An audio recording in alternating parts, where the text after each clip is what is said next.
और एक दिन बंधुओं कृष्ण जन्माष्टमी का प्रसंग आया और जन्माष्टमी का मंगल दिवस, आज सप्तमी थी, सब दास दासियां तैयारियों में लगे थे, सब बड़े प्रसन्न थे। तो निश्चित है जन्माष्टमी का नाम सुनते ही मन में भाव आता है मीराबाई भी बड़ी प्रसन्न होंगी, पर मीराबाई आज बड़ी दुखी हैं। सुबह सुबह सब लोग उठ करके तैयार हो गए, मीराबाई अपने पुराने वस्त्रों में ही बैठी हैं, ठाकुर जी को निहार रही हैं। सखियों ने आकर के पूछा, जी भाई जी आज जन्माष्टमी है, आज ठाकुर जी का मंगल जन्मोत्सव है, आप आज प्रसन्न नहीं लग रही हो। मीराबाई कहती हैं 10 वर्ष से प्रतीक्षा कर रही हूं इनकी, अब 10 वर्ष की आयु हो गई मीराबाई के, 10 वर्ष से अकेली ही जन्माष्टमी मना रही हूं, ये आ ही नहीं रहे मेरे पास में। ऐसी जन्माष्टमी का क्या फायदा जिसमें श्याम सुंदर प्रकट ही ना हो रहे हों। सखियों ने आकर के कहा पता नहीं क्यों आज मन में भाव आ रहा है कि आज ये जरूर आएंगे आपसे मिलने के लिए। अच्छा, कोई सहज में भी मीराबाई से कह देता था ना कि ठाकुर जी आएंगे, तो मीराबाई ऐसा नहीं कि उस पर विचार करे फिर कहे अरे मैं तो बहुत दिनों से देख रही हूं आते ही नहीं, नहीं नहीं नहीं, जैसे बस कोई झूठे को भी बोलते ठाकुर जी आएंगे, मीराबाई तुरंत प्रसन्न हो जाती थी। बस इतना सुनने में ही उनकी आनंद की अनुभूति। बंधुओं, एक भक्ति का नाम है, उस भक्ति को कहते हैं प्रतीक्षात्मक भक्ति। प्रतीक्षात्मक भक्ति का अर्थ क्या है? जहां प्रतीक्षा करते करते करते करते करते करते स्थिति हो जाती है कि प्रतीक्षा में ही सुख मिलने लग जाता है, फिर मिलन की कामना नहीं रहती, उसको प्रतीक्षात्मक भक्ति कहते हैं। यह भी भक्ति की एक चरम स्थिति है बंधुओं, जहां पर अपनी प्रियतम की मिलन की प्रतीक्षा तो है, पर उस प्रतीक्षा में अब स्थिति यह हो गई कि अब मिलन की कामना नहीं, प्रतीक्षा में ही सुख मिल रहा है।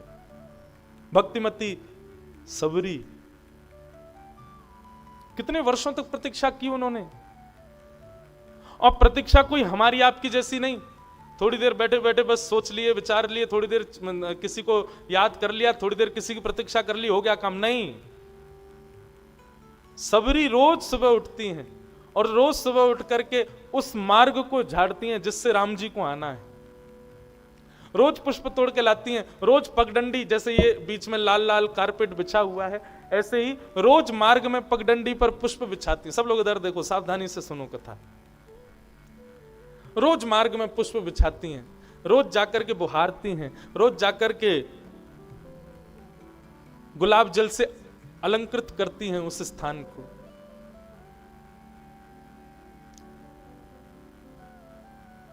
सबरी, और 1-2 वर्ष नहीं, 1000 वर्ष तक सबरी प्रतीक्षा करती रही,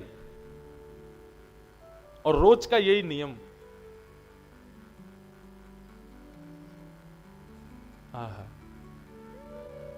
लेकिन ऐसा नहीं कि प्रतीक्षा के कारण ठाकुर जी को कभी कोसा हो सबरी ने,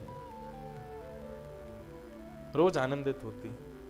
एक पद गाते हैं हमारे अष्ट सखा, पलकन सोमग झाड़ू मेरी, पलकन सोमग झाड़ू, जामग मेरो गिरधर आवे, तन मन यौवन वारू मेरी, पलकन सोमग झाड़ू। प्रतीक्षात्मक भक्ति। और बंधुओं, प्रतीक्षात्मक भक्ति में एक और बात बताएं, जिसकी हम प्रतीक्षा कर रहे हैं, ऐसा नहीं कि जितना समय हमने प्रतीक्षा की वो उतना समय रुकेगा, वो रुकेगा 2 मिनट ही आपके सामने। जरूरी नहीं है जितना लंबा समय तुमने प्रतीक्षा की उतनी देर के लिए ठाकुर जी आए, ठाकुर जी तो बहुत कम समय के लिए ही आएंगे। तो प्रतीक्षात्मक भक्ति जो है ये भी एक तपस्या से कम नहीं है। मीराबाई आज बड़ी दुखी है, जन्माष्टमी का दिन, बोले 10 वर्ष तो हो गए मुझे प्रतीक्षा करते करते, ये आ ही नहीं रहे। आज सखियों ने कहा, पता नहीं क्यों मीराबाई ऐसा लगता आज आएंगे। अच्छा, ये सखियां भी इसलिए बोल देती थी ताकि मीराबाई थोड़ी प्रसन्न हो जाए। सखियों ने कहा आज आएंगे। आहा, जैसे ही सुना आज आएंगे, मीराबाई को विश्वास हो गया दृढ़, आज तो आएंगे ही आएंगे। सखियों को आज्ञा की, सुनो,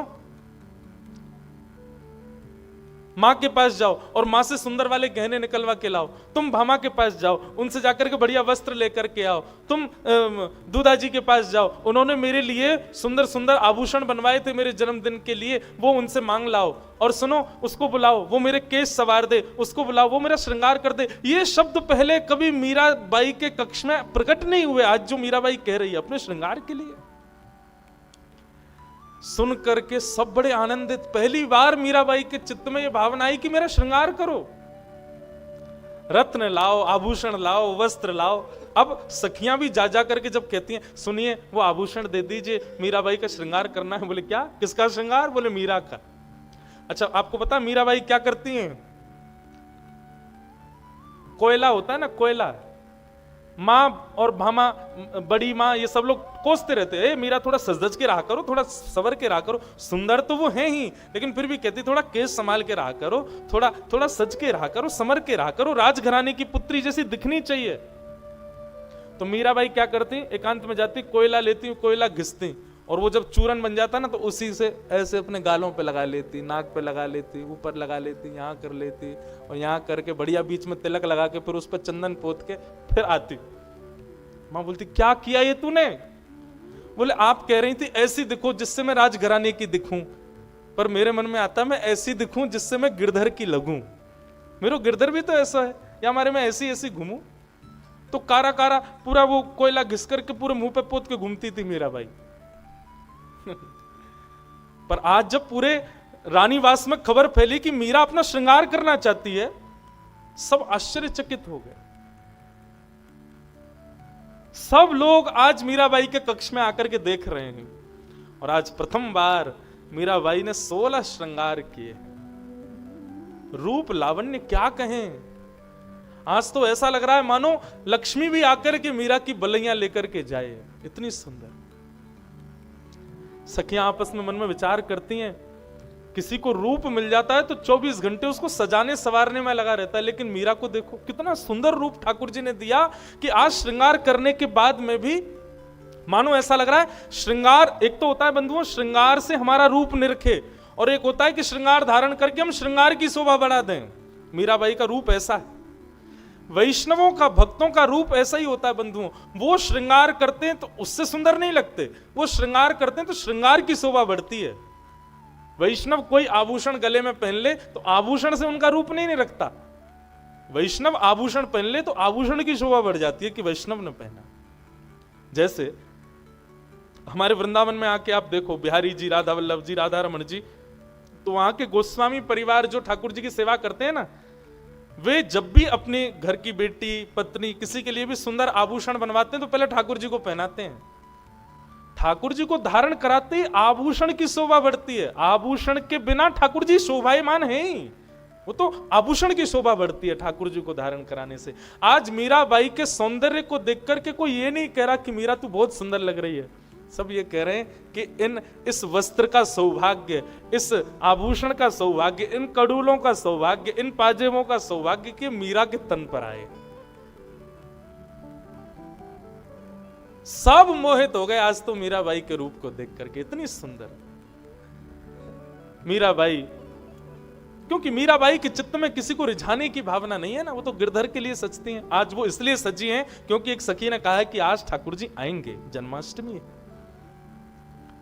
सज सवर के मीराबाई जैसे ही दूधा जी के सामने गई, दूधा जी तो रो पड़े मीराबाई को देख के, इतनी प्यारी है,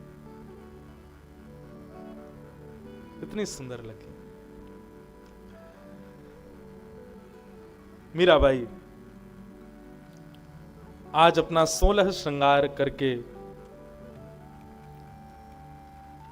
पूरे नगर में घूम रही हैं, सारी तैयारियां कर रही हैं। और एक संत आए हुए थे मेड़ता में, उन्होंने मीराबाई से कहा कि शाम को जन्माष्टमी से पहले कीर्तन होगा, मीरा तुम आकर के कीर्तन में कुछ गाना।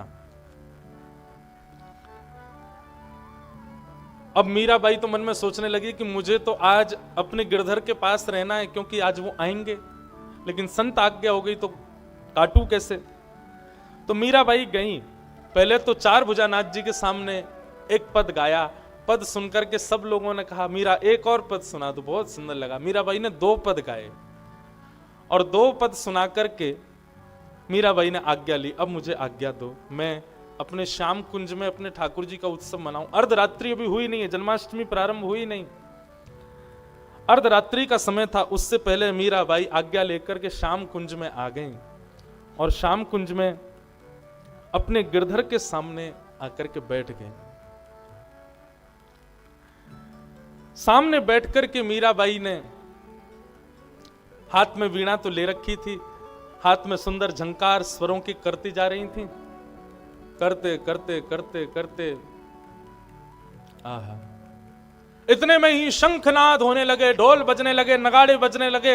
अर्धरात्रि का समय हो गया, जन्माष्टमी प्रारंभ हो गई। बोलो कृष्ण कन्हैया लाल की जय, बाल कृष्ण लाल की जय, चार भुजानाथ की जय, प्यारे गिरधर लाल की जय। इस प्रकार जय जयकार जब आकाश मंडल में होने लगा, पूरा मेड़ता उत्सव मनाने लगा। इतने में ही बंधुओं मानो सूर्य चंद्र एक साथ, मीराबाई के नेत्र बंद हो गए, एक साथ सूर्य चंद्र आकाश में प्रकट हो गए हों। एक अद्भुत प्रकाश जैसा मीराबाई के सामने प्रकट हो गया।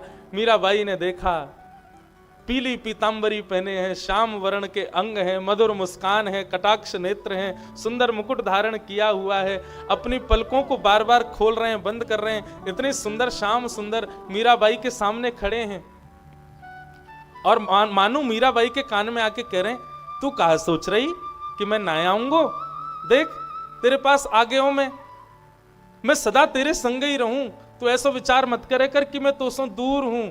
और ऐसा कहकर के मीराबाई को ठाकुर जी ने अपने चित्त से लगा लिया, हृदय से लगा लिया। मीराबाई तो उसी भाव सागर में डूब गई, आनंदित हो गई। अचेत पूरा मेड़ता उत्सव मना रहा था जन्माष्टमी का, लेकिन श्याम कुंज में एक मूर्छावस्था में पड़ी है मीराबाई। सखियां जाकर के कीर्तन सुनाने लगी। मीराबाई ने पहले ही कहा था कि जब भी मुझे अचेतना हो तो मुझे पानी डाल करके, वैद्य बुला करके ये सब मत किया करो, मुझे कीर्तन सुनाया करो।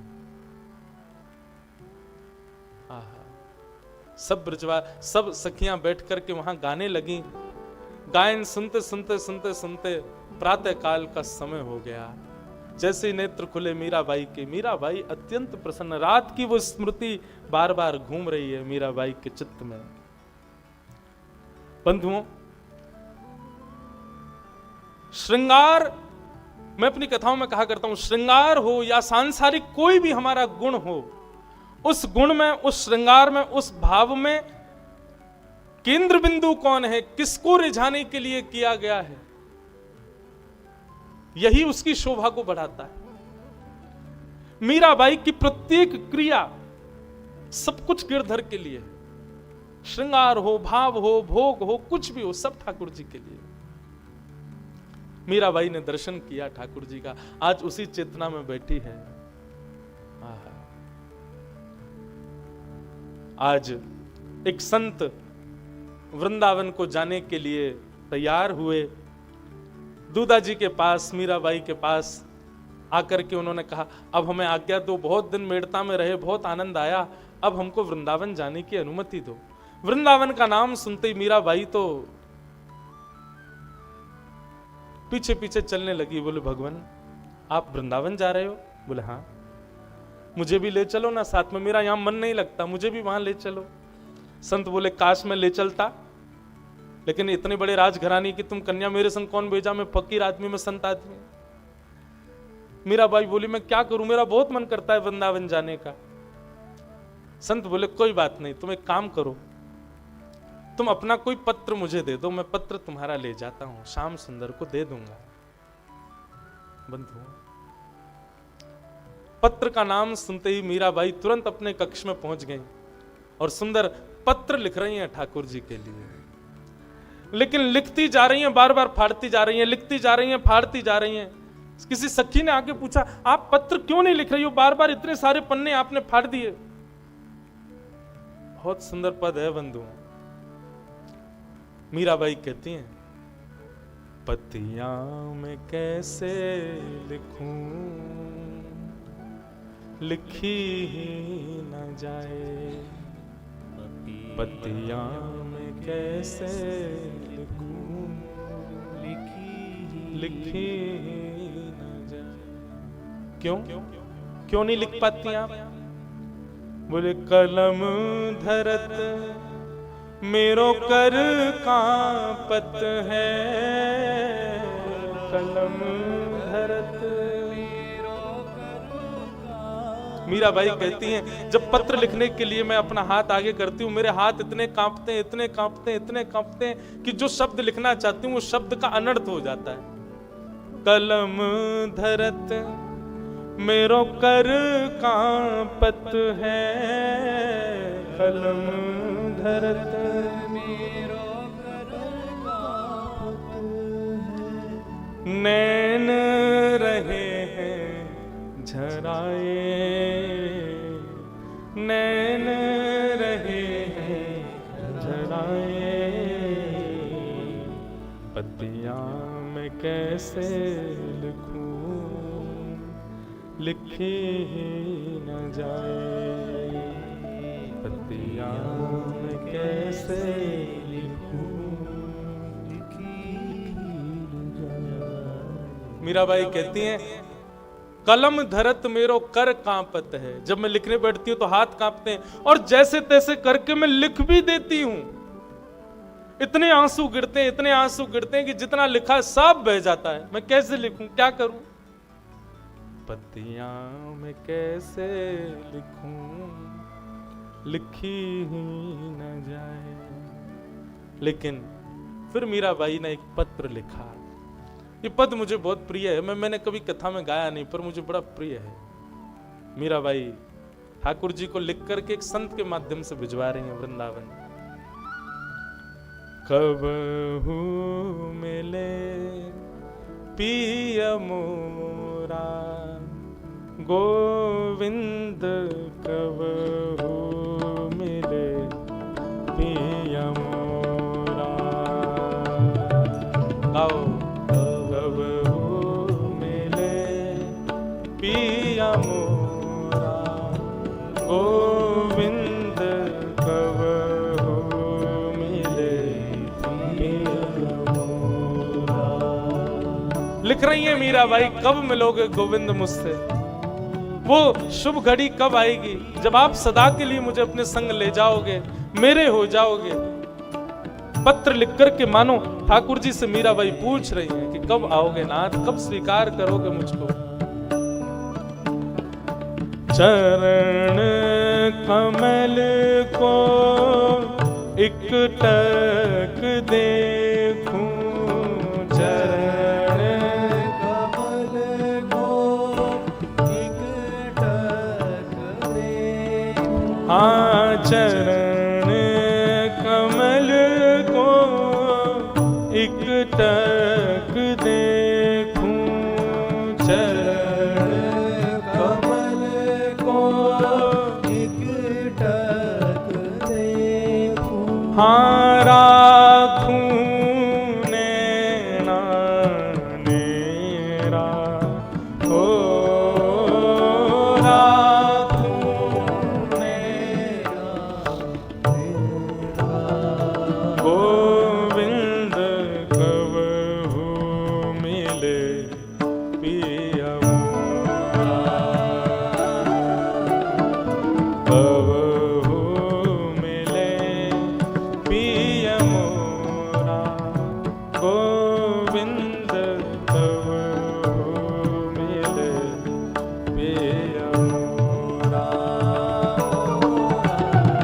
कबहू मिले पिय मोरा, गोविंद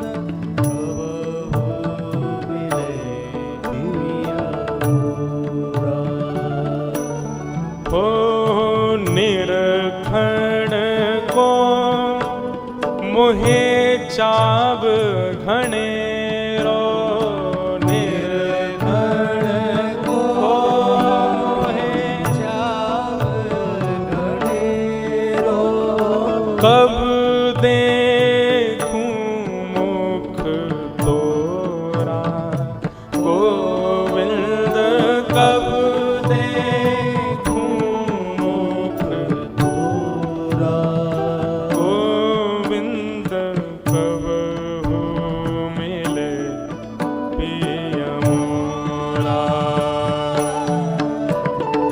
कब हो मिले पिय मोरा गोविंद कब हो मिले बोल वृंदावन बिहारी लाल की।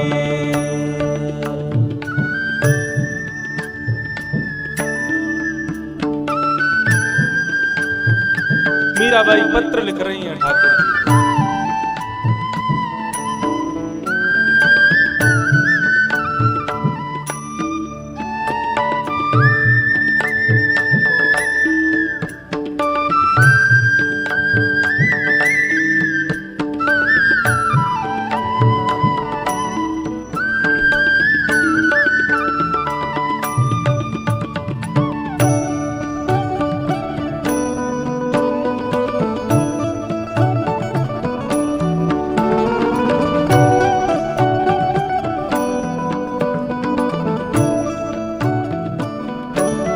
ओ व्याकुल प्राण धरत नहीं धीरज व्याकुल प्राण धरत नहीं। हे श्याम सुंदर, मैं कैसे बताऊं कि मैंने अपने प्राणों को कैसे रोक रखा है। आपके विरह में ये हमेशा निकलने को आतुर होते हैं, पर मैं केवल इनको बैठा के रखती हूँ, रोक करके रखती हूँ। व्याकुल प्राण धरत नहीं धीरज व्याकुल प्राण धरत नहीं धीरज हो मिल तू मीत सवेरा हो मिले तुम मीत सवेरा गोविंद कब हो मिले पिय मोरा हो कब हो मिले पिय मोरा गोविंद कब हो मिले पिय मोरा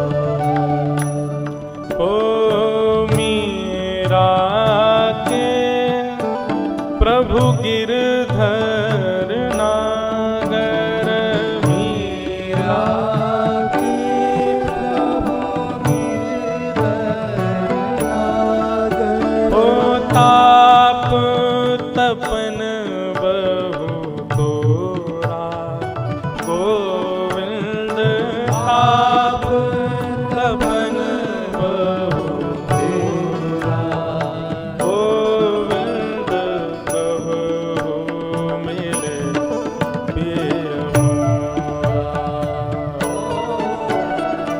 कब हो मिले पिय मोरा गोविंद कब हो मिले पिय मोरा पिय मोरा पिय मोरा। मीराबाई ने पत्र लिखा और लिख करके संत के हाथों वृंदावन पहुंचाया।